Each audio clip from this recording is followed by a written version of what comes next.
भाऊ, आज प्रचाराचा शुभारंभ झालाय, बनेश्वराचे दर्शन घेतले, आरती झाली.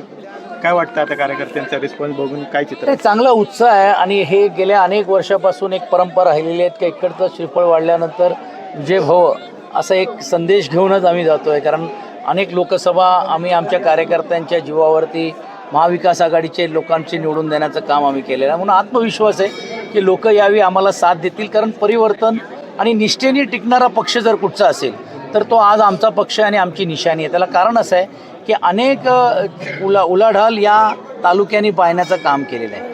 अनेक नेते इकडनं तिकडे गेलेत आणि मोठे झालेत, पण कार्यकर्ता आहे त्या जागेवरती राहिलेत. आणि म्हणून आज सर्व हे महेश असतील, सचिन असतील, आमच्या ताई वनिताताई असतील, अनिकेत असेल, ही सर्व मंडळी जी आहेत पूर्ण ताकदीने गेल्या वर्षभर काम करत होते, सामाजिक क्षेत्रात काम करत होते.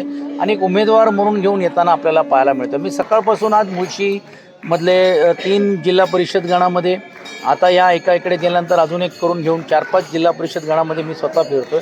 एक उत्साहाचं वातावरण आहे आणि स्वतःहून आपण कार्यकर्ते पुढे येत आहेत, कार्यकर्ते पूर्ण ताकदीने करत आहेत. आम्हाला आत्मविश्वास आहे की यावेळी लोक निश्चितपणे आम्हाला साथ देतील आणि या सर्व जिल्हा परिषद गणामध्ये आमचा भरपूर मताने विजय होईल. कुणाशी स्थानिक पातळीवर युती आघाडी कोणत्या पक्षाशी होणार? नाही, अजिबात नाही. आम्ही एक भूमिका ही स्पष्ट घेतली की आघाड्या करायच्या कोणाबरोबर.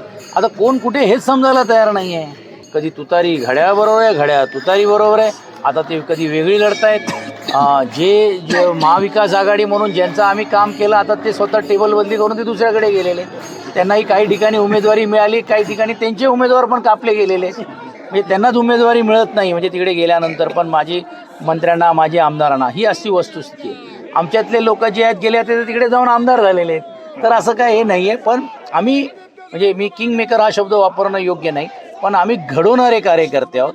आणि म्हणून ही निवडणूक आम्ही आमच्या बळावरती, कार्यकर्त्यांच्या जीवावरती, स्थानिक नेत्यांच्या जीवावरती आम्ही सोडलेली आहेत. आणि त्याला ताकद आणि बळ देण्यासाठी मी इकडे आज आलो आहे. आणि जसं मी आज आलो आहे, काही दिवसानंतर सुषमा अंधारेजी येणार आहेत, ओमराजे निंबाळकरजी येणार आहेत आणि स्वतः आदित्यजींना पण आणायचा आमचा मानस आहे. जेणेकरून या जिल्ह्यामध्ये पण आम्ही लक्ष देतो. या जिल्ह्यामध्ये पण 8 वर्षानंतर जिल्हा परिषद झाली, ज्याची वाट आम्ही गेल्या अनेक दिवसापासून बघत होतो. नगरपालिका, नगर परिषदमध्ये थोडं आम्ही कमी पडलो किंवा आम्ही त्याच्यातली तयारी करू शकलो नाही, पण त्याची भरपाई या जिल्हा परिषद गणामध्ये निश्चितपणे आम्ही करू आणि विजय आम्हाला मिळेल अशी अपेक्षा.